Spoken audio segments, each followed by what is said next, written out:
L'objectif, cette fois-ci, c'était de vous présenter un petit peu comment organiser une visioconférence et comment vous pouviez éventuellement organiser une AG ou une réunion avec vos adhérents.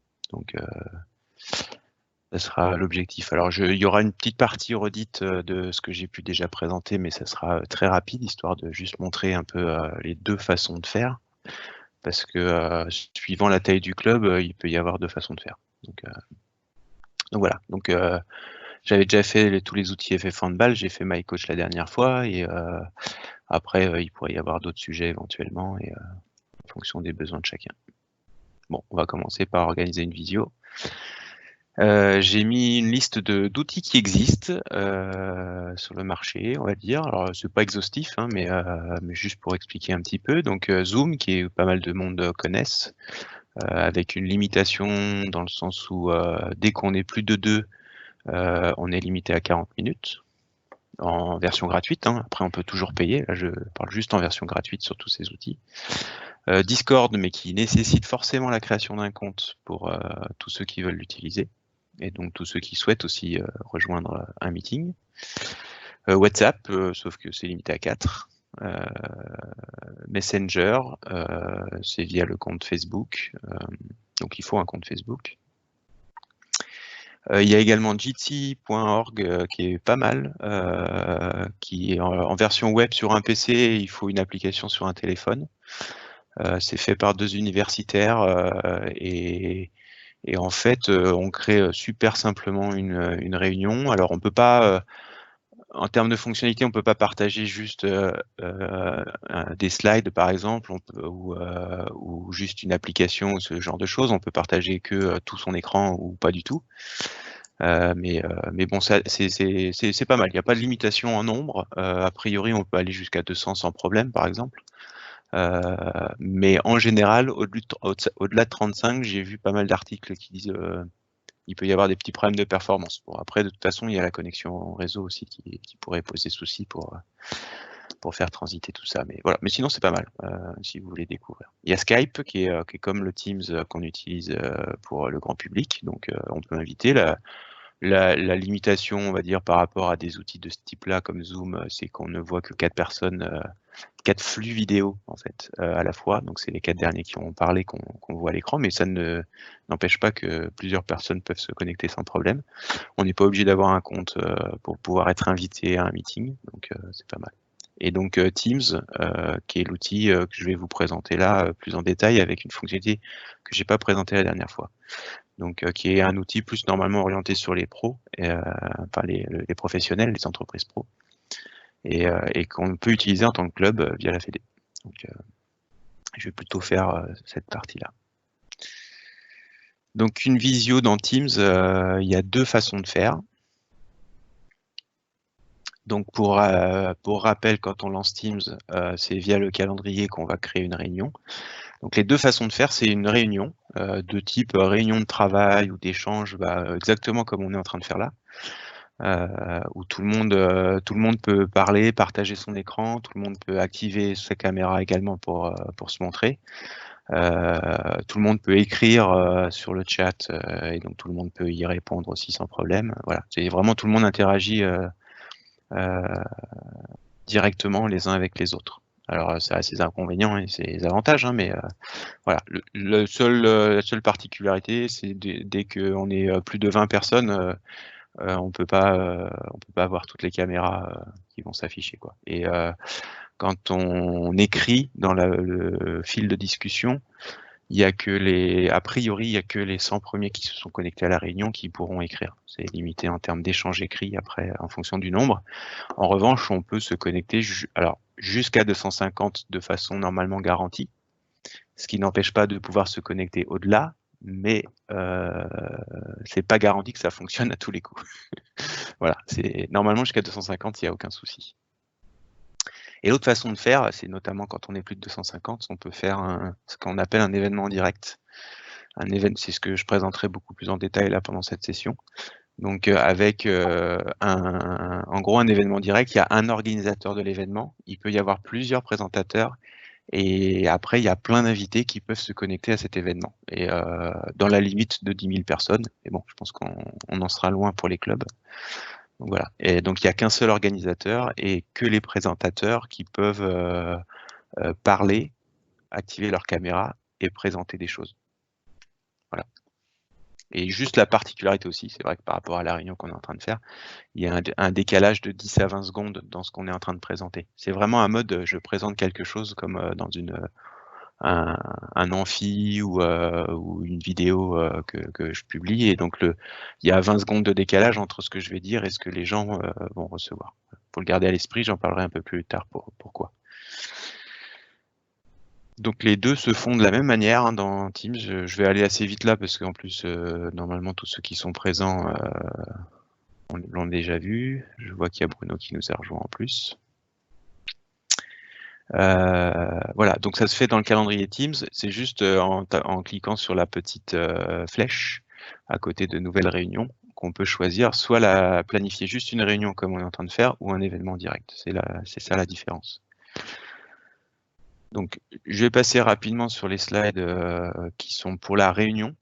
Je l'avais déjà présenté. Donc, en gros, la réunion, j'ai remis, je ne le représente pas parce que vous étiez déjà tous là la dernière fois. On invite les gens en y mettant la liste des personnes, enfin la liste des mails qu'on va inviter, un petit texte pour dire c'est quoi l'heure du jour, etc., les horaires et tout ça, et puis on envoie. Donc les invitations, c'est ce que j'avais déjà présenté la dernière fois, donc on peut le recevoir en mail, accepter, provisoire ou refuser, ou l'avoir directement dans son calendrier pour celui qui a organisé. Donc dans Teams ou dans son calendrier si on a un Outlook par exemple aussi et qu'on est connecté, ou sur son téléphone. Les options du meeting, on peut modifier ces options. Ça, je l'avais pas présenté la dernière fois, donc on y a accès via le mail qu'on reçoit pour celui qui l'a organisé, hein. Il n'y a que lui qui aura accès. Ou dans le calendrier de Teams, quand on réouvre la réunion dans son calendrier, on a aussi un bouton pour les options, et donc ça ouvre une page et on peut choisir si tout le monde arrive dans la salle d'attente ou si tout le monde peut éviter la salle d'attente. Donc on n'a pas besoin, l'organisateur n'a pas besoin de valider tous ceux qui arrivent, par exemple. Et puis on peut aussi indiquer s'il n'y a qu'une seule personne ou plusieurs qui peuvent présenter. Donc ça donne des droits un peu différents. Le présentateur aura le droit de couper les micros de tout le monde, par exemple. C'est ça les grosses différences. Voilà, puis pour se connecter, comme j'avais montré la dernière fois, on fait rejoindre dans son calendrier via Teams, où on clique sur le lien dans le mail qu'on a reçu ou dans le calendrier, la réunion dans le calendrier qu'on a. On peut se connecter soit avec l'application, soit en web, sans problème. Et puis on déroule la réunion. Donc ça c'est la réunion classique qu'on est en train de faire là.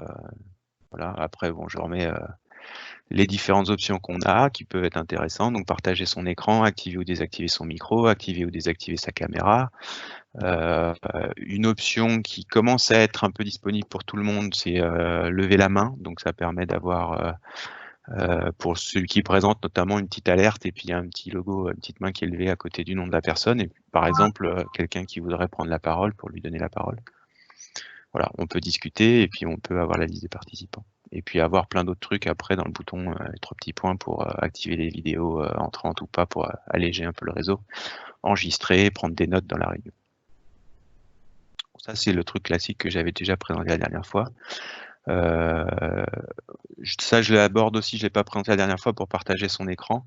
C'est une capture d'écran qui vous montre qu'on peut partager soit son écran en entier à gauche complètement dans la capture en bas avec où il y a marqué bureau, où on partage vraiment tout l'écran, et donc quand on change de fenêtre, tout le monde voit qu'on change de fenêtre et voit la nouvelle fenêtre. Ou on peut choisir l'une de ces fenêtres qui est ouverte sur son PC. Donc ça permet de partager que juste une partie de son écran, et ça nous permet d'aller sur d'autres fenêtres sans que les participants puissent le voir, par exemple. Ou alors partager un PowerPoint parce qu'on va présenter quelque chose. Donc on choisit son PowerPoint sous forme de fichier.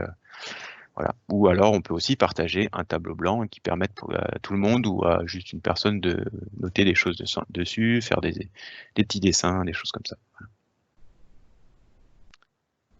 Et j'ai remis les bonnes pratiques avec que j'avais déjà exposé la dernière fois. Je ne reviens pas là-dessus. Je repartagerai les slides à la fin. et les références Teams que j'ai remis. Voilà. Sinon, ce qui est plus important, je pense, c'est les événements en direct. Les événements en direct, donc c'est quand on a notamment un très grand nombre de participants. Si tout le monde se connectait avec le micro ouvert, ceux qui n'arrivent pas à penser à le couper ou ce genre de choses, bah, ça fait du bruit, voilà, tout le monde parle en même temps. Voilà. Donc l'événement en direct, ça limite un peu ce genre de choses. Alors ça donne d'autres inconvénients aussi, hein, mais c'est pourquoi? C'est quand on veut avoir plus de 250 personnes, présenter à plus de 250 personnes, ça évite d'avoir les micros de tout le monde, donc ce que je disais ouvert, et donc à gérer, ça pourrait être compliqué. Donc là au moins ils peuvent pas parler. Ils peuvent quand même interagir avec ceux qui présentent par écrit, en écrivant leurs questions. Alors, en gardant à l'esprit qu'il y a toujours un décalage de 10 à 20 secondes. Donc si je pose la question est-ce que vous avez des questions? Il faut que j'attende 20 secondes, au moins pour que les gens aient ma question et donc commencent à écrire leurs questions et me l'envoient. Donc après, bon, l'envoi de la question est immédiat, mais il faut garder ça à l'esprit. C'est-à-dire que si je dis est-ce que vous avez des questions et puis pendant 15-20 secondes je vois rien, je dis bon bah au revoir et puis je m'en vais. Malheureusement, il y en avait peut-être des questions. Voilà. Et donc c'est un mode d'un peu présentation en fil, ce que je dis. Voilà, c'est si on veut une image un peu de. Donc même endroit pour le créer dans Teams. On clique sur événement direct cette fois-ci. On arrive. Alors, par rapport aux fois précédentes, je pourrais pas vous faire beaucoup de démos parce que comme il y a 3 rôles différents, il y a organisateur, présentateur et les invités, et que je suis en call déjà avec vous, je peux pas tout montrer malheureusement. Donc j'ai fait pas mal de captures pour montrer un peu comment ça se traduit. Mais en gros, quand j'ai cliqué sur nouvel événement, j'ai une fenêtre qui s'ouvre où j'y peux y mettre un titre. La location, effectivement, c'est principalement normalement pour tout le monde en visio, mais on pourrait mettre un lieu pour au moins les présentateurs, par exemple. Toujours pareil, horaire de début, horaire de fin et un petit message qui sera envoyé dans le mail d'invitation. Et on choisit, alors par défaut, celui qui est en train de créer, ça sera l'organisateur. Donc là, c'est moi, par exemple. Sur ta présentation. Ah, ça y est, ça arrive. Tu n'avais pas? Non, j'étais sur l'ancien slide. Sur le slide d'avant. Ah d'accord, ok. Et ça vient d'arriver. Donc voilà, quand sur le slide d'avant, donc je crée, donc j'ai cette fenêtre là, et donc par défaut l'organisateur, ça va être celui qui est en train de créer, hein, donc là c'est moi. Donc organisateur, producteur, c'est un peu le nom, et vous verrez pourquoi, parce qu'il a une interface un peu différente après. Et après on peut rajouter des présentateurs. Donc ça sera les personnes qui pourront prendre la parole et présenter des choses qui sont sur leur poste ou sur le poste du producteur, mais qui pourront être diffusés à tout le monde. Donc avec la vidéo aussi qui pourra être diffusée à tout le monde s'ils souhaitent montrer leur tête. Donc là on met vraiment tout le monde. Donc là par exemple j'ai mis 2 autres présentateurs dans l'événement que j'étais en train de créer. Alors en termes de personnes qu'on peut rajouter, on peut rajouter des gens qui ont un compte, ce qu'on appelle un compte Microsoft, alors pro ou perso. J'expliquerai les différences un petit peu après. En gros, le compte ffhandball.net, c'est un compte pro, parce que c'est fait pour les entreprises normalement, donc c'est plus pour ça qu'on appelle pro. Et les comptes perso, c'est ce qu'on avait avant et qui s'appelait les comptes Live ID, ou même encore avant c'était passeport.net, enfin il y avait plein de noms comme ça. Maintenant c'est un compte Microsoft. Donc c'est typiquement les comptes qu'on a en hotmail.fr ou outlook.fr maintenant, puisque ça a changé de nom. Mais voilà, tout ça c'est des comptes Microsoft aussi. Donc ceux qu'on peut rajouter là, ce sera des comptes. Il faut que ce soit des comptes Microsoft. Ça pourrait être d'autres, on pourrait les rajouter, sauf qu'au moment où ils vont se connecter, il faudra qu'ils se créent un compte dans ce cas-là, avec ce mail-là. Donc voilà, de base c'est un compte Microsoft. Voilà, j'ai remis juste le décalage. Alors il n'y a pas de décalage entre les présentateurs et le producteur, il y a un décalage entre producteur, présentateur et les invités. Donc une fois que j'ai défini qui produit, qui présente, je définis les autorisations de mon événement. C'est qui va avoir le droit d'accéder à mon événement. Donc soit un groupe de personnes que j'aurais prédéfini, soit mon organisation, donc là au sens ffhandball.net, donc tous ceux qui ont un compte ffhandball.net, ou public, ça veut dire que tous ceux qui auront le lien de connexion pourront se connecter sans problème. Donc on va dire que pour des clubs qui souhaitent présenter ça à leurs adhérents, c'est plutôt un mode public qu'il faudra mettre. Les différentes options juste en dessous, alors, par rapport à la slide d'avant, j'ai pris juste un morceau de capture. Juste en dessous, on voit comment comptez-vous produire Teams, et donc il y a la suite juste en dessous que j'ai pris en capture ici. Donc on peut mettre plusieurs options. Donc est-ce que l'enregistrement est possible par les producteurs et présentateurs, oui ou non, et est-ce que les participants peuvent aussi enregistrer? Ça c'est les premiers. Est-ce qu'on veut un rapport de mission, donc juste un peu savoir un peu un graphique de l'évolution de l'événement qui s'est connecté, etc. Bon, voilà. Et puis sinon, ce qui est important, c'est de bien cocher questions-réponses si on souhaite donner la possibilité aux participants de poser leurs questions. Toujours par écrit, voilà. Et ensuite, on fait planifier en cliquant sur le bouton. Donc ça me crée une entrée dans mon calendrier, comme si c'était une réunion entre guillemets classique. Ça m'ouvre la fenêtre tout de suite, mais quand je rouvre dans mon calendrier, je l'ai aussi. Donc on a dans le premier encart, là, inviter des participants, on peut copier le lien de participation qu'on enverra à tous les participants qu'on souhaite inviter. Puisqu'en mode public, ça ne va pas envoyer le mail aux participants, puisque là, c'est tout le monde qui ont le lien, donc on ne va pas lister toutes les personnes. Donc après, c'est à nous d'envoyer ce lien-là à tous ceux qu'on souhaite inviter. Et pour nous, producteurs, on a le bouton rejoindre pour rejoindre la réunion, quoi, si on veut. Voilà. Après, on peut rajouter après coup des présentateurs là sur la même fenêtre aussi, modifier sans problème. Les présentateurs, eux, reçoivent un mail puisqu'on les a mis spécifiquement, et donc ils reçoivent un mail du même type que si c'était une réunion classique, avec juste un petit message supplémentaire qui leur dit ne pas transférer cette invitation, puisque c'est une invitation qui est spécifique pour les présentateurs.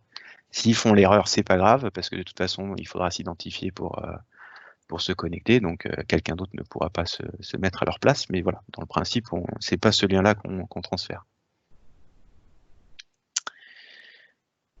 Voilà, et les participants, eux, pour se connecter, quand on leur envoie le lien par mail, là, bon, c'est pas exactement les mêmes captures le mail qu'il va recevoir, puisque ça sera votre mail avec le lien que vous y mettrez. Quand ils cliqueront sur le lien, ils arriveront sur la même fenêtre qu'avant pour une réunion classique. Ils peuvent participer avec une application Teams ou via un navigateur avec l'émulation de Teams qui est dedans. Quand ils cliquent dessus, ils arrivent juste sur une autre fenêtre qui leur propose de se connecter ou pas, de se mettre en anonyme. Donc on va dire qu'ils vont se mettre en anonyme, il n'y a pas besoin de s'identifier, et ils seront connectés de cette manière. Les présentateurs, ils cliqueront sur le lien et il faudra qu'ils s'identifient avec leur compte, parce que là, il n'y a que eux qui ont le droit de présenter, donc il faut qu'ils s'identifient avec le compte avec lesquels on les invite.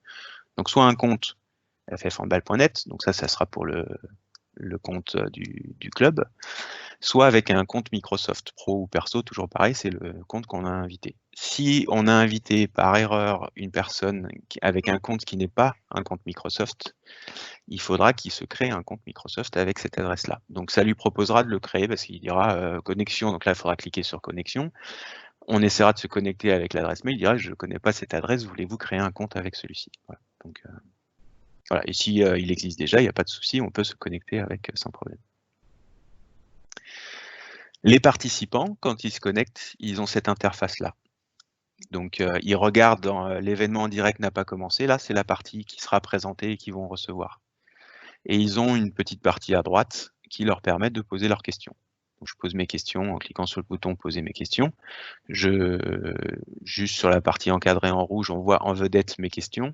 Donc, mes questions, c'est ceux que j'ai posés. En vedette, c'est éventuellement des questions qui ont été posées par d'autres personnes et des questions qui ont été validées par les présentateurs et qui sont visibles par tout le monde. Je montrerai après comment on fait. Voilà, donc on peut voir ces questions et c'est une interaction plutôt par écrit pour quelqu'un qui participe. Le présentateur, ça ressemble, on va dire, beaucoup à ce que vous avez là connecté pendant ce call-là. C'est-à-dire que on voit juste un petit message supplémentaire dans la barre qui est en attente de diffusion, puisque là, je me suis connecté, mais l'événement n'a toujours pas commencé. Je peux activer ma caméra, mon micro, partager mon écran toujours de la même manière. Voilà. Donc je peux commencer déjà à partager tout ça. L'événement n'ayant pas commencé, ça ne sera pas diffusé de toute façon. Et la seule différence par rapport aux participants, on voit aussi, c'est sur la partie questions. On a les nouvelles questions, les questions publiées et les questions qu'on a, entre guillemets, rejetées. Et donc, quand quand une personne va poser une question, ça va apparaître là. Moi, en tant que présentateur, je vais pouvoir y répondre et je vais pouvoir la publier éventuellement. Je crois que je le montre un peu après sur les questions. Et le producteur, lui, il a une console complètement différente. Quand il se connecte comme ça. Alors, il y a beaucoup de flèches. On a deux parties d'écran. On a ajouté une vidéo, la partie ajouter une vidéo où le contenu ci-après. C'est ce que je vais préparer à diffuser. C'est ma partie, on le voit d'ailleurs, le nom c'est file d'attente. Donc je prépare des choses que je vais diffuser à cet endroit-là. Je peux soit juste montrer des slides pour une présentation, soit je choisis, donc c'est la deuxième flèche rouge, je découpe un peu l'écran en deux, donc j'aurai, on va dire, quasiment 80% de l'écran qui sera ce que je vais présenter, et puis la partie droite, ce sera éventuellement une vidéo, donc principalement ma tête, ça me permet de me montrer en même temps que je présente quelque chose éventuellement. Donc je choisis un peu le mode de présentation que je vais avoir. Ensuite, je clique, une fois que j'ai préparé ce contenu-là, je clique sur diffuser. Donc ça veut dire que mon écran de gauche va passer sur mon écran de droite. Alors sur la première fois, c'est toujours pas en diffusion, j'ai toujours pas démarré mon événement, mais ça sera ce qui sera montré. Une fois que je suis prêt, donc la première fois, je fais démarrer, et là, je vais commencer à diffuser.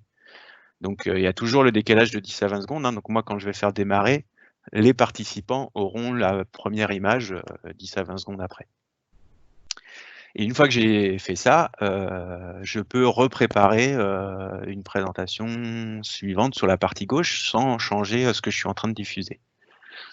Donc pour pouvoir choisir ce que je diffuse, c'est je choisis là dans la partie basse de je vais avoir, donc là pour faire la capture d'écran, j'étais tout seul, j'avais pas d'autre manière de faire, mais donc là on ne voit que moi qui suis connecté, j'avais pas partagé d'écran non plus, mais donc si on est 3 présentateurs, j'aurai les 3 personnes, j'aurai éventuellement ce que chacun partage sur son PC, et donc j'aurai le choix de prendre tout ça pour pouvoir l'envoyer sur le flux à présenter à tout le monde. Donc je clique sur la partie là et je clique sur, là j'aurais cliqué sur vous là, CCI, et donc ma tête serait apparue sur l'écran principal. Donc je choisis vraiment ce qui fait que dès que j'ai démarré la présentation, la personne par exemple qui doit présenter, présente son truc, à la rigueur normalement c'est plutôt son écran qui est partagé, c'est lui qui gère comme ça l'avancement des différentes pages, c'est lui qui monte ses slides. Pendant ce temps-là, moi producteur, je sais que le suivant ça sera telle autre personne, donc je prépare à gauche ses slides à lui avec sa tête éventuellement, et puis dès que le premier aura fini, je pourrais envoyer le deuxième. Voilà. Donc, je partage, voilà, et donc moi aussi je peux partager mon écran. Donc c'est bien que le producteur en fait c'est un technicien qui est là pour gérer, quoi.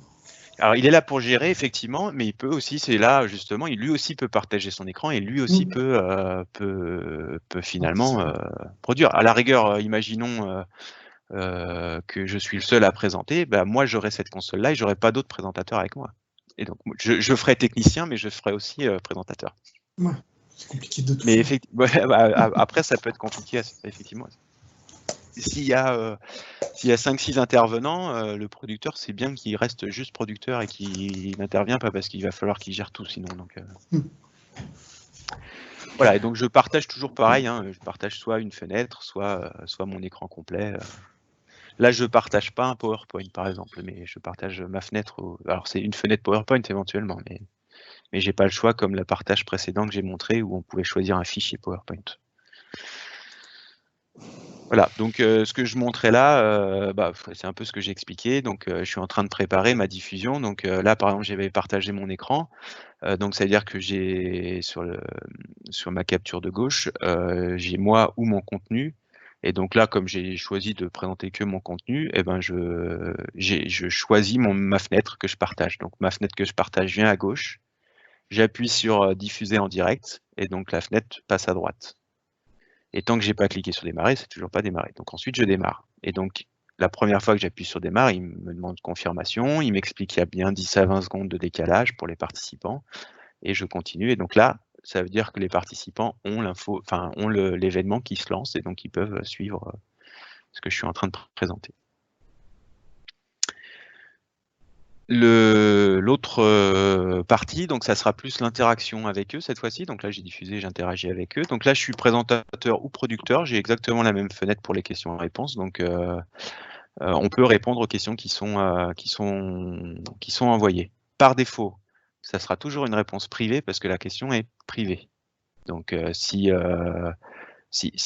m'envoie une question, ça va apparaître dans New, je vais pouvoir lui répondre. S'il n'y a que la personne qui a posé la question qui aura la réponse. Après, tous les présentateurs peuvent répondre et tous les présentateurs voient toutes les questions et toutes les réponses. Dès que je clique sur publier la question devient visible à tout le monde, mais pas toutes les anciennes réponses que j'ai faites. Mais à partir de là, toutes les nouvelles réponses que je ferai seront publiées. Donc, à voir quand est-ce qu'on publie la question, si on a besoin de la montrer à tout le monde ou pas. Donc, un peu en image, qu'est-ce que ça donne? Ah non, là, c'est pour le participant. Oui, donc voilà, ça c'est, il n'y a pas d'exemple sur le présentateur. Et donc, pour le participant, lui, donc il a mes questions. Là, par exemple, je peux mettre mon nom. Hein, si je me suis mis en anonyme, pour mes questions, je vais quand même mettre mon nom. Donc, je mets Fabien éventuellement.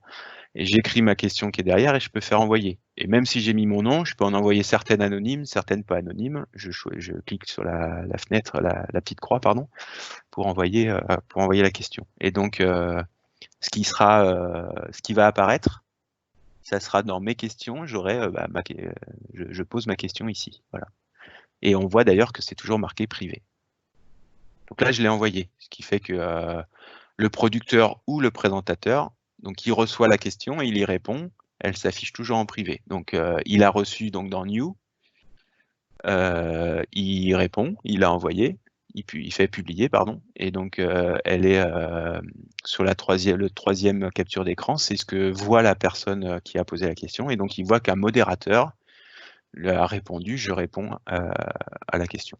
Il manque un L. D'accord, et c'est toujours privé. Si je publie la question en tant que présentateur, donc les questions restent privées, les nouvelles réponses deviendront publiques. Donc je publie sur ma capture en bas à gauche. Donc on voit qu'elle est passée dans Publish. J'y réponds. Et la personne qui a posé la question, finalement, elle voit sa question en vedette. Donc c'est-à-dire que tout le monde voit la question. Donc posée par un anonyme, parce que moi, quand j'ai posé ma question, j'ai coché la case. Donc il n'y a pas mon nom. Mais par contre, il marque anonyme et il fait la distinction, il sait que, puisque je suis sur mon poste, il sait que c'est moi qui ai posé la question, donc il met vous. Et il voit qu'un modérateur a répondu, donc une réponse publique. Mais je n'ai plus la réponse privée qu'il y avait avant je réponds à la question. Et donc tout le monde après peut voir cette réponse-là. Ce qu'il faut faire attention donc, c'est que si j'arrête l'événement, je ne peux plus le redémarrer. Donc voilà, si on démarre, on le laisse démarrer, hein, on ne fait pas comme un call là, comme on est là, c'est si je quitte, je peux revenir. Là, c'est si je l'ai arrêté, il est définitivement arrêté. Voilà, gardez à l'esprit qu'il y a toujours 10-20 secondes d'écart. Hein, donc, comme je disais au début, si je pose une question en disant, en tant que présentateur, je dis, est-ce que vous avez des questions sur cette partie et que j'ai pas de réponse et que 10 secondes après, je dis, bon, on passe à la suite.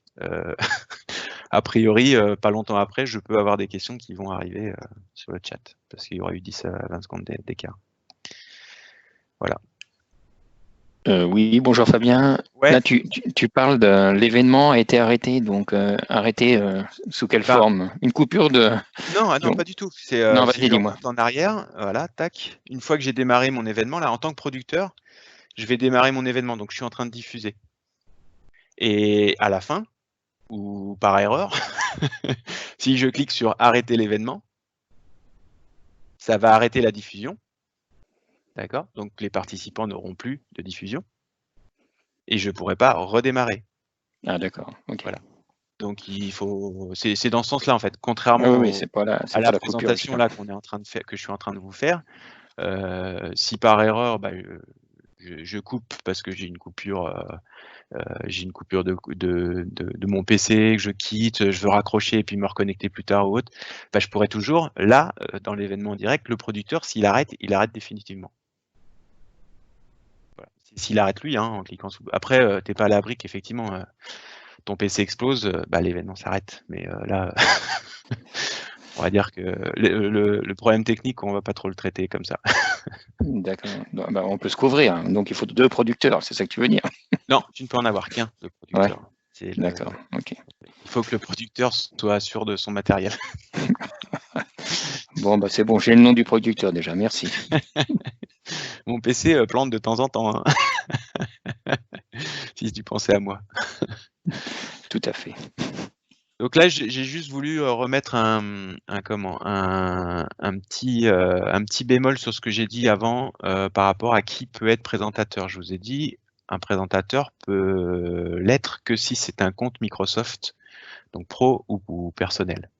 Alors, j'explique déjà ce que c'est un compte Microsoft. Donc, un compte Microsoft, c'est ce qui permet d'avoir des abonnements au service Microsoft, donc des mails, le calendrier, Office, Teams, Skype, etc. Un compte Microsoft Pro, c'est souvent mis à disposition de la part d'une entreprise à ses salariés. Donc là, en prenant l'exemple de la Fédé, c'est la Fédé qui a le domaine, l'organisation ffhandball.net et il donne les comptes à chaque club. Si la Fédé souhaite un moment retirer ses comptes, c'est la Fédé qui choisit.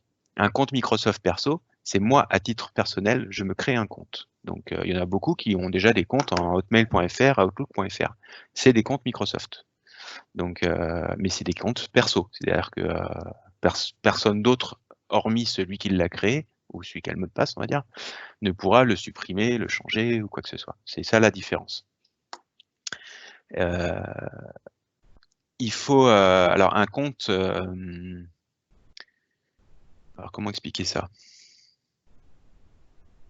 On va dire un compte. Alors le FF Handball c'est un compte pro, mais il y a plein d'autres comptes pro qu'on peut avoir en entreprise, hein, par exemple, ou son compte perso. Là, on est dans l'organisation FF Handball, donc on peut inviter ces comptes-là dans l'organisation FF Handball et donc ils pourront comme ça être présentateurs. Il faut qu'ils soient déclarés. Et cette petite particularité se fait via Teams toujours. C'est-à-dire que si je prends un exemple, je vais prendre toi, Bruno, puisque tu as parlé en dernier. Si tu as ton compte perso et que je crée un événement en direct, je t'invite avec ton compte perso, tu ne pourras pas y accéder tout de suite.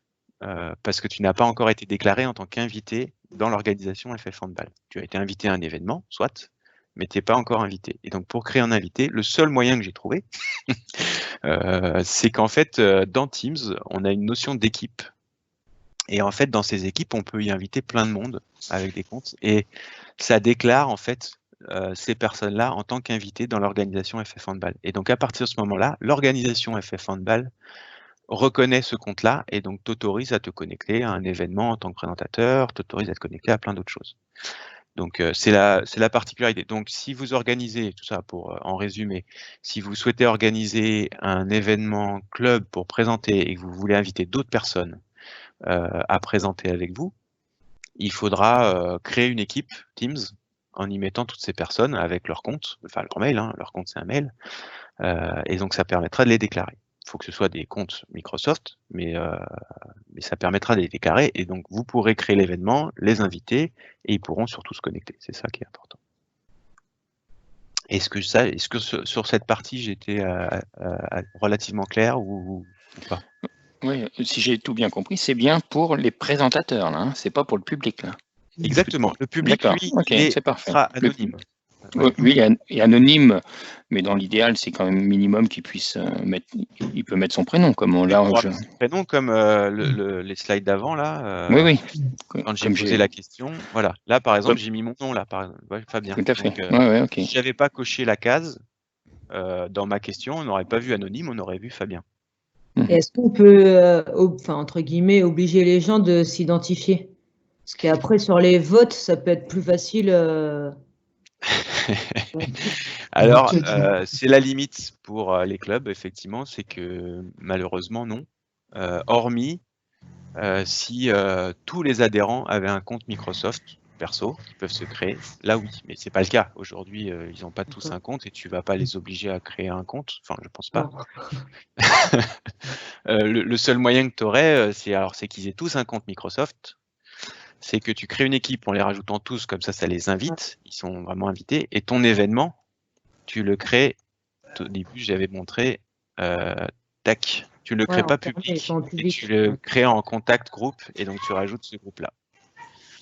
Voilà, c'est le seul moyen que tu as d'identifier la personne, mais tu bloques, Là, ils disent dans tu bloques contact la et groupe. participation à ceux que tu vas nommer explicitement, quoi. Donc, Ouais, c'est ça, parce que là, ils te disent seuls les groupes et personnes spécifiées peuvent regarder l'événement direct. Donc, en gros, que à ceux à qui tu as envoyé l'invitation. Et est-ce que. Mais eux ne. alors, c'est ceux à qui tu as envoyé l'invitation, parce que là, tu vas nommer les personnes, une par une. Ouais. Et donc, ils vont recevoir. Et donc, quand ils vont cliquer sur le lien pour y participer, ils devront s'identifier avec ce mail qui représente un compte Microsoft. Ah ouais, Donc, d'accord. si ce n'est pas un vrai compte, il va falloir qu'ils le créent et qu'ils s'identifient.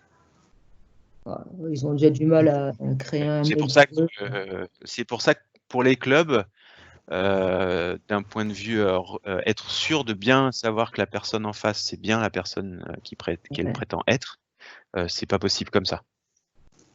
Tu garantis pas, voilà. Ouais, bah, Au comité, on peut. Alors au comité, il y aura que 42 clubs, donc on le fera pas sous forme d'événement en direct.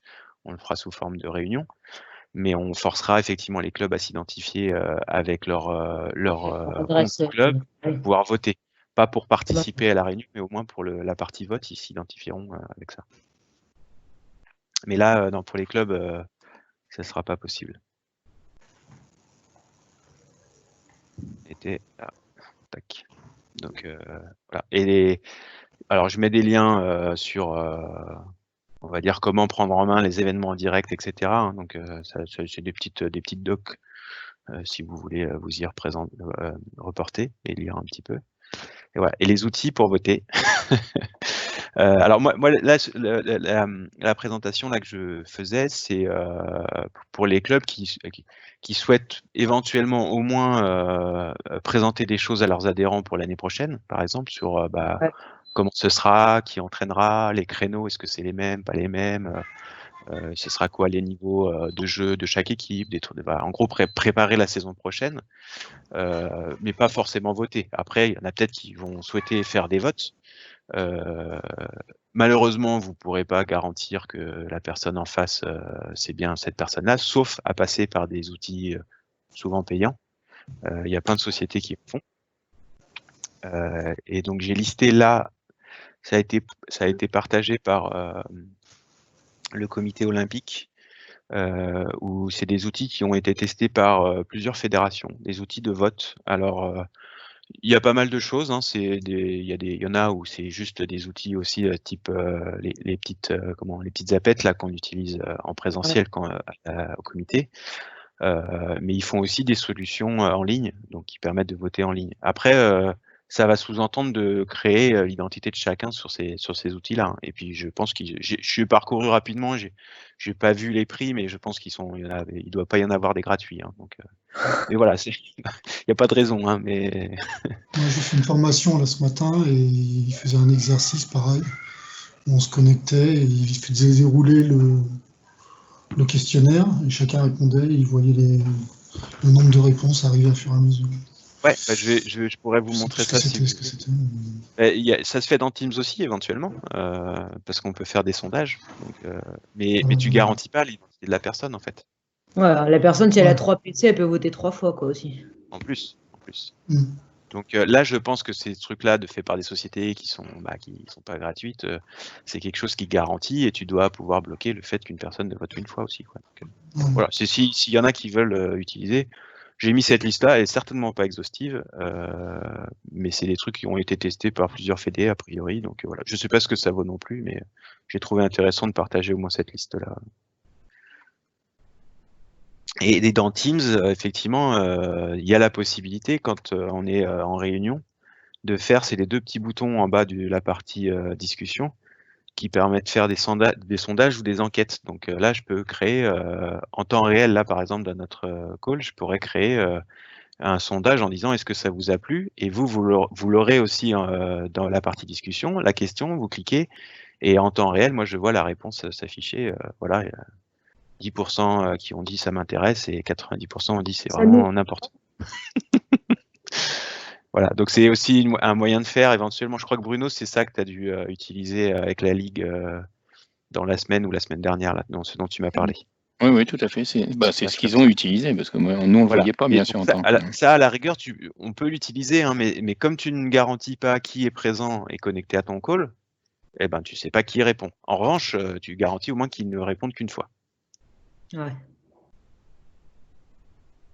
Et sinon, c'est Forms qui est disponible. Alors, ça restera pareil, malheureusement, c'est que les gens pourront répondre sans s'identifier, donc c'est difficile. Après, tu partages le lien. Ça peut être un premier niveau de réponse, hein, en disant voilà, on vote sur un truc pour avoir la tendance, et puis vous faites votre AG en septembre pour valider définitivement les décisions, quoi. Mais ça permet au moins d'avoir la tendance et d'envoyer ce lien du formulaire à tous les adhérents pour qu'ils répondent. Ce qui n'empêche pas de mettre dans le formulaire un champ, tapez votre nom, hein, et puis bah il y en a qui taperont peut-être pas leur nom, il y en a qui peut-être ont un pseudo qui sera incompréhensible. Ça permet peut-être éventuellement d'avoir un premier niveau. Mais donc dans Forms, tu peux rendre obligatoire la réponse à une question, non? Oui, mais c'est ce que je dis. Tu mets un pseudo, un surnom, un truc qui veut rien dire. Et voilà. Mais oui, tu peux le rendre obligatoire, au moins. Ils mettront quelque chose. Est-ce que le mec ou la nana qui va venir écouter l'AG va venir juste pour écrire un surnom? Je pense que s'il écoute, c'est que ça l'intéresse un minimum, je pense. Tout à fait. Bah, en principe, c'est ça. Hein. De toute façon, c'est toujours ça, le principe dans un club, quand tout se passe bien, bah voilà, tu pourrais très bien imaginer de faire ton vote comme ça et tout le monde dit bah moi je suis pour, moi je suis pour, moi je suis pour, sans forcément avoir un logiciel. Le souci, c'est que si un jour il y en a un qui te dit votre AG n'est pas valable, bah effectivement, elle n'est pas valable. Donc tu es obligé de la refaire correctement avec du vote correct, quoi. Mais voilà, après c'est la tendance qu'il y a dans les clubs. Hein. Ça, je sais qu'il y a dans certains clubs, il peut y avoir des tensions au moment des AG. Donc, oui, et puis tout dépend de ce que tu as écrit dans tes statuts aussi. Tout à fait. Voilà. Est-ce que vous avez des questions particulières? Est-ce que vous voulez que je vous montre? Alors je pourrais pas tout montrer, mais je peux faire des petites démos si vous voulez. Est-ce qu'on peut se connecter à plusieurs sur le compte FF Handball et en étant j'ai pas testé. sur plusieurs PC pour être le producteur. Alors tu peux te connecter, parce que moi j'ai déjà testé de me connecter depuis un Teams installé sur mon PC et depuis la version web, et je me suis connecté 2 fois. Après, j'ai jamais testé de me connecter 2 fois à la même réunion avec le même compte de 2 endroits différents. Ça peut se tester. Effectivement, ça peut être une solution. Alors, le souci, c'est que si c'est le compte club qui est producteur, ça veut dire que tous ceux qui vont se connecter, je sais pas comment ça va se comporter, s'ils vont tous être, parce qu'ils sont tous identifiés en tant que producteurs. Donc, Fabien, a priori, excuse-moi, il semblerait que dans une réunion normale Teams, pour l'avoir testé la semaine dernière, tu ne puisses pas te connecter à 2 avec le compte D'accord. Handball. Ok, ça paraît logique. Hein. On peut se connecter au Teams de 2 endroits, parce que typiquement, je peux me connecter à mon Teams depuis mon PC et mon téléphone, et pourtant je suis la même personne. Donc ça, c'est effectivement. Après, effectivement, le call c'est différent, donc bon, donc ça marche pas. Et donc ça marchera pas sur l'événement en direct non plus. Alors. Mais bon, ça se fait bien d'inviter un compte Microsoft autre. Hein,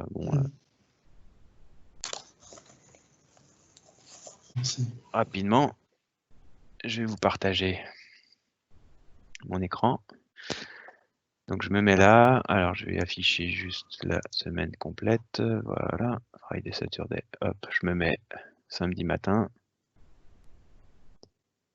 à 8h, c'est bien.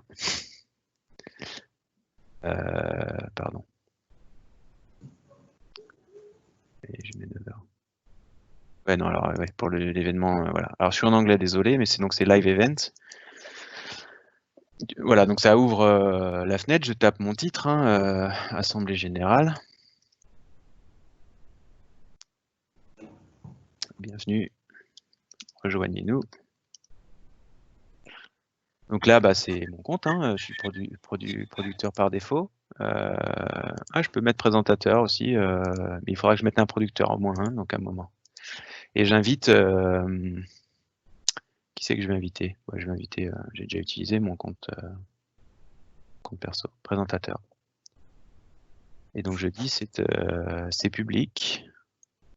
Alors je fais attention, moi j'aime pas forcément que les participants puissent enregistrer, et puis je vais donner la possibilité de faire des questions-réponses. Et je planifie. Et mon événement il est planifié. Donc ce que je disais, hein, j'ai mon lien à partager à tout le monde là. Et puis moi après je peux rejoindre, je peux modifier, etc. Close. Donc il est là. J'ai oublié de mettre la date de demain, mais bon, il est là.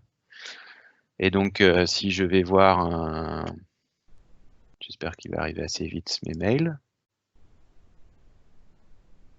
Est-ce qu'il est là? Non. Si, le voilà. Voilà. Donc là je suis invité. Donc je retrouve bien mon mail et je pourrais en tant que présentateur me connecter. Je ne vais pas le faire là parce que ça va me couper la communication avec vous. Et voilà. Et l'organisateur, il peut arriver là et puis faire rejoindre. Donc je ne vais pas le faire non plus parce que je vais couper ma communication avec vous, mais voilà. Donc et c'est quand je clique là en tant qu'organisateur, j'obtiens ma console avec mes deux fenêtres, je peux préparer mon meeting, etc. et le démarrer. Et en tant que présentateur, j'ai reçu mon truc, je clique là, bah, ça va m'ouvrir mon Teams où je vais l'utiliser en web, peu importe. Et donc je pourrais partager mon écran et puis comme ça sera au producteur de choisir mon écran, ma tête et ce genre de choses. Et les participants, je leur ai partagé le lien que je retrouve là. Tac. Je peux vous montrer ce que ça donne. J'ouvre un autre navigateur, je tape le lien. Et en web. Ah ouais, alors je suis identifié là. Ah bah ouais, je suis identifié, mais en web, je peux pas être présentateur en web. Pour les présentateurs et producteurs, c'est forcément un Teams installé sur le PC. Il n'y a pas la fonctionnalité présentateur sur le web. Donc en fait là, bon, je suis avec mon compte, comité, mais comme je suis en web, il m'enlève la partie présentateur et je suis comme un participant lambda. Et donc voilà, j'ai mon événement qui va démarrer quand le producteur aura décidé qu'il démarre. Je peux poser ma question et mettre mon nom qui est facultatif et forcer le fait d'être anonyme tout le temps. Et là, j'ai des questions publiques. Voilà. Donc j'ai que ça à faire moi en tant que participant. Une petite question annexe là. Est-ce qu'il peut y avoir deux présentateurs en même temps? En même temps, hein, je te parle. En même temps. Ils interviennent en même temps. En même temps. Tout à fait. Tu sais que tu les vois à l'écran et. Alors tu verras pas leur tête en même temps parce que le producteur, si je reviens, là, le producteur en fait, voilà, il a cette fenêtre là à gauche, en haut à gauche. Au début, donc il a tout le monde là. Donc là il n'y a que moi, hein, il n'y a qu'une personne. Mais en gros, si j'ai 10 présentateurs, il va y avoir marqué vous, il va y avoir présentateur 1, 2, 3, 4, 5 jusqu'à 10. Enfin, oui, c'est j'avais bien compris. Mais... Il pourrait y avoir aussi les 10 écrans partagés des 10 présentateurs. Donc j'ai vraiment tout, je choisis. Donc je ne mets qu'une personne à diffuser.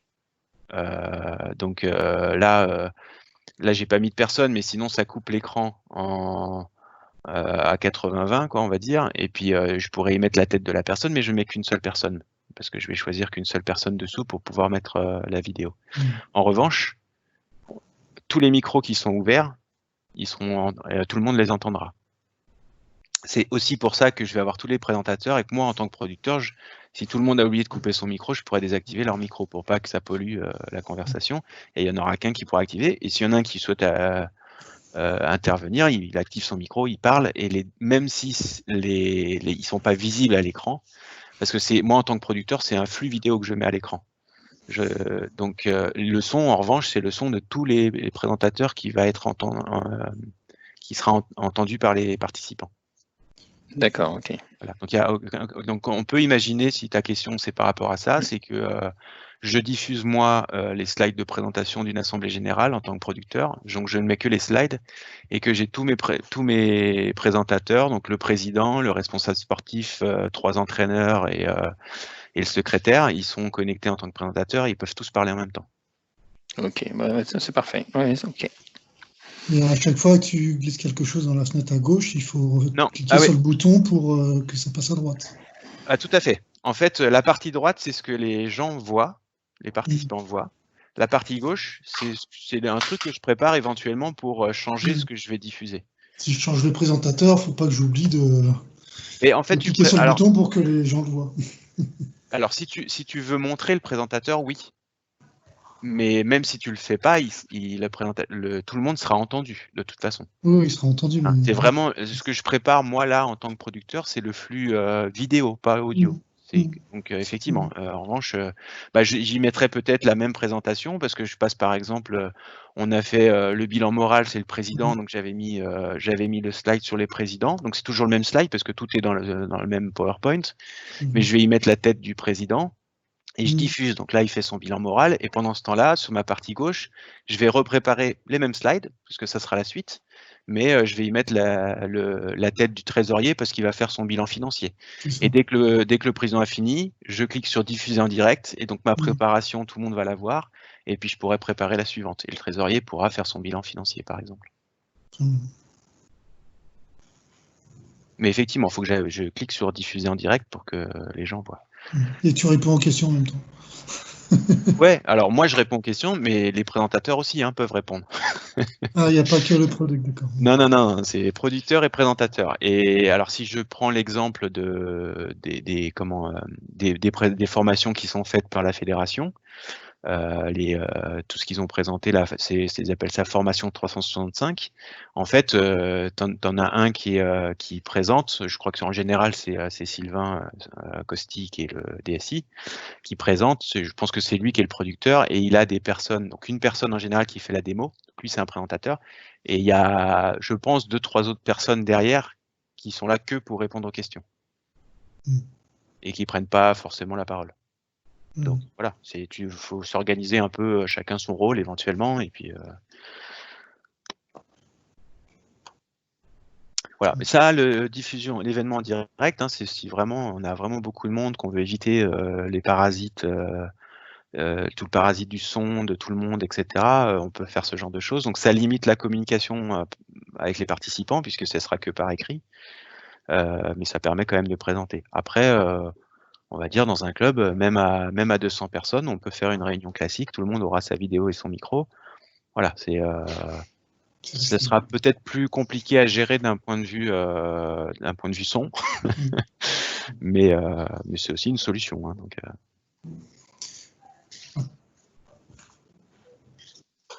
Après, avec ça, on ne peut pas gérer de quorum ou quoi que ce soit, de toute façon. Non. Le principe du quorum, c'est qu'il faut qu'il identifie la personne. Voilà, et on en discutait avec Bruno au téléphone dans la semaine. Malheureusement, c'est difficile aussi de gérer le pouvoir qu'on peut avoir pour quelqu'un. Ce qui s'oriente au niveau fédé, au niveau, on va faire ça au niveau, il y a la ligue qui fera ça, et au niveau comité, c'est on fera voter par un formulaire Forms, mais parce qu'en fait la fédé peut identifier les clubs puisqu'il y a un compte par club, et que la ligue peut aussi identifier, et que le comité peut aussi identifier les clubs. Mais en fait, ils feront une présentation en AG et ils laisseront éventuellement le formulaire Forms ouvert pendant une semaine, et puis tu peux voter pendant une semaine. Tu vois un peu les élections de délégués de personnel dans les boîtes qui se font d'un point de vue électronique, c'est souvent ça. Tu as une date d'ouverture, une date de fin de vote, et on peut voter pendant toute cette période-là et t'identifier sur un site pour voter. Mais malheureusement pour les clubs, hormis la solution que je t'ai donnée, Audrey, de créer un compte par personne, mais là, il y a des gens qui sauront faire et il y a des adhérents qui sauront pas, quoi. Donc, et puis après, c'est une compte par personne. Donc, si tu as le père, la mère et 3 enfants qui jouent au handball, il faut qu'ils en créent 5 des comptes. Donc voilà, après bon, il y a des solutions pour pondérer éventuellement et mettre 5 sur un seul compte, mais bon, voilà. Mais à mon avis, c'est un peu trop compliqué pour le faire, ça, donc vaut mieux pas se lancer là-dedans. Mais bon, ça permet, à mon sens, de présenter, éventuellement de donner un avis, etc., prendre des votes, et puis éventuellement de refaire en septembre une AG qui dure même pas 1 heure, pour juste voter de façon officielle toutes les décisions. Et puis, il n'y a pas de raison, normalement, que tu aies les 65% qui ont voté pour, que ça devienne que 30% à la rentrée, quoi. Enfin, en principe, évidemment.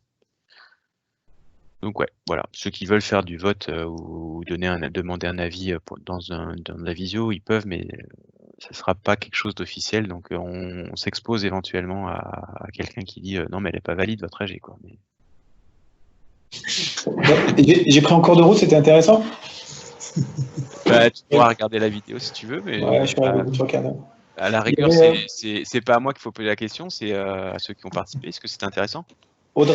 Audrey me posait la question en off, là, elle demandait combien on avait payé les boîtiers pour le comité. La première année, les boîtiers qu'on avait loués, au départ, ils nous proposaient à 450 € les 40, et on avait eu à 300 € les 40 boîtiers.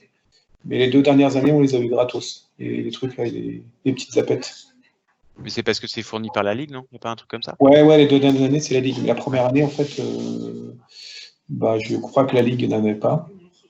Je ne sais plus, je n'étais pas au courant qu'on pouvait se faire prêter, on avait payé 300 €. Mais les 2 dernières années, donc on n'a pas payé. Après, pour un club, quand tu es 200, 300, les zapettes, ça fait beaucoup. Ouais, c'est sûr. C'est pour du présentiel en plus. Là.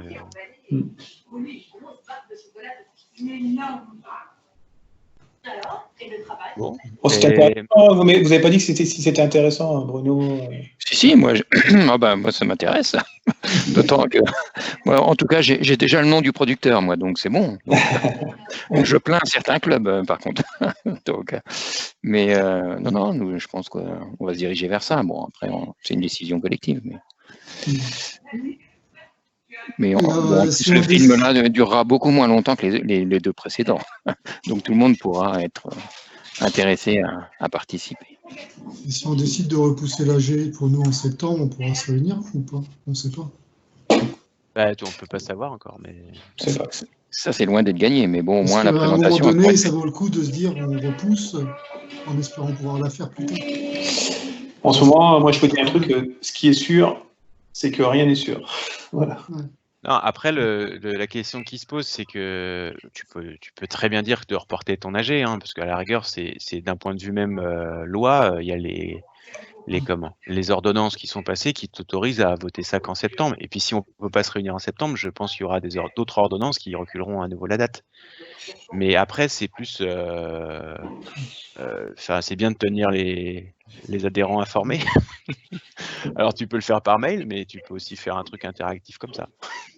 Oui, après tu peux indépendamment d'une AG, en fait, c'est ce que je veux dire. Oui, c'est ça. Tu peux faire un truc en dehors d'une AG. Parce que bon, si tu n'as pas le droit de faire l'AG en septembre, c'est qu'a priori, on n'aura pas le droit de reprendre non plus l'activité sportive. C'est sûr, si on peut faire d'AG, on ne pourra pas faire de sport, hein, c'est sûr. Voilà. Mais voilà, après, c'est effectivement juste d'un point de vue AG, validation des comptes, des trucs comme ça. Bon, ça, de toute façon, on pourra toujours le faire plus tard. Et si on ne peut pas en septembre, on aura toujours la possibilité de le reporter à nouveau. Hein. L'idée, c'est de présenter ce qu'on veut faire, surtout pour et au moins présenter la saison prochaine. Ouais, je pense que.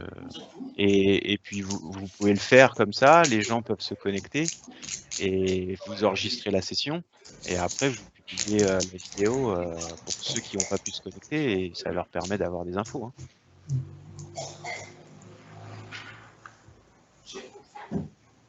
Ok, très bien. Il faut tester.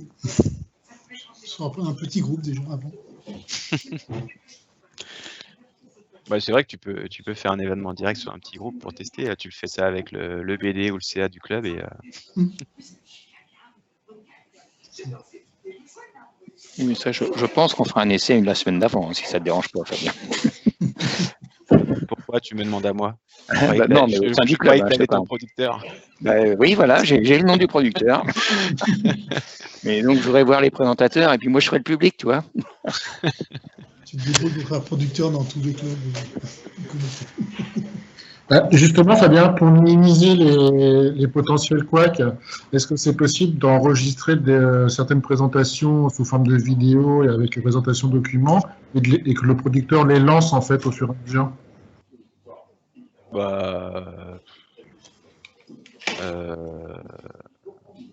Alors, oui, mais pourquoi? Des couacs de présentateurs, tu veux dire? Parce que Oui, le problème de ça lancer fait des des blancs, vidéos, oui. en fait, après, tu perds ton interactivité, parce que tu as la vidéo, ok, mais si là, une personne pose une question, il faut que tu dises attends, je vais prendre une vidéo de quelqu'un d'autre pour te répondre. En fait, les questions, tu les poses entre deux présentations en général. De toute façon, les questions, c'est en chat. Ouais, mais alors, oui, tu peux faire une vidéo, hein, effectivement, mais, bien sûr. Parce que ça, En ça fait, tu balances une vidéo, tu balances un flux, hein, donc tu balances ta vidéo à la place de balancer juste le slide et la tête de quelqu'un. Tu vois, si tu as 3 ou 4 présentations, si tu les enregistres, tu les lances les unes derrière les autres avec des temps entre les deux, où éventuellement, si tu as des questions, tu vois. Bah, en gros, ça veut dire que tu enregistres la vidéo, en fait, et puis ça sera le producteur qui partagera son écran, et donc en gros la vidéo. Je remonte un peu en arrière, voilà. C'est en gros, moi en tant que producteur, je partagerai une vidéo, je lancerai la vidéo, tout le monde la verra, et puis à la fin de la vidéo, je dis est-ce qu'il y a des questions, et dans ce cas, c'est les personnes qui répondront, qui sont connectées. C'est ça que tu veux dire? Par exemple, ouais. Oui. Alors si le producteur souhaite ça, il faut pas qu'il oublie là. C'est pour ça que je suis revenu sur cette slide. Il y a une petite case à cocher, inclure l'audio système. Ce qui sous-entend que la vidéo lue sur son PC sera aussi envoyée en diffusion, alors que sinon il n'y aurait eu que le micro du PC. Donc il faut cocher la case pour que la vidéo soit aussi, le son de la vidéo soit aussi partagé. Mais oui, c'est possible, oui, c'est possible. Oui. Il n'y a pas de raison qu'il y ait de problème. Non, mais il pourrait y avoir, tu sais, style, si on était très fort de montrer le si peu de manifestations qu'on a fait cette année sous forme de vidéo, toi. Ah alors oui, bien sûr. Mais la question de Jean-Claude, c'était plus de faire finalement, on va dire, le bilan moral, par exemple, l'enregistrer, le présenter comme ça. Et après, si on fait une vidéo rétrospective de la saison et qu'on la projette, bien sûr, on peut faire ça aussi, c'est comme ça, hein, bien sûr.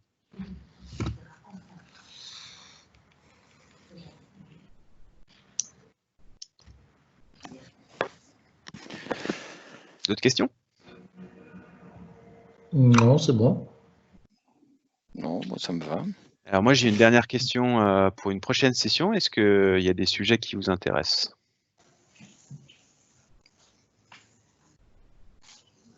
Parmi ceux que j'ai mis éventuellement à l'écran. Sinon, il y en a d'autres qui peuvent être faits. Comment faire des fichiers Word, par exemple, en utilisant les styles, des tables des matières, des trucs comme ça, par exemple. Ça peut être aussi l'utilisation des outils Office de façon un petit peu plus poussée. Je suis pas forcément expert, mais je peux montrer 2-3 trucs. Après, ça peut être aussi l'utilisation d'Excel. Je sais qu'on a des experts au comité Excel qui ont un plaisir de présenter ça. Mais je sais pas s'il est encore là, Fred, mais. C'est chouette. Ouais, c'était une petite blague. Non, mais voilà, il peut y avoir ce genre de choses aussi. Voilà. Après, non, pas d'idée pour le moment. Non, peut-être. Bon. Merci en tout cas pour votre présence. Merci à toi. Et puis à une prochaine. Ok, ouais. À une prochaine. Merci. Avec plaisir. Salut. Allez, ciao, ciao. À bientôt. Ciao. Au revoir.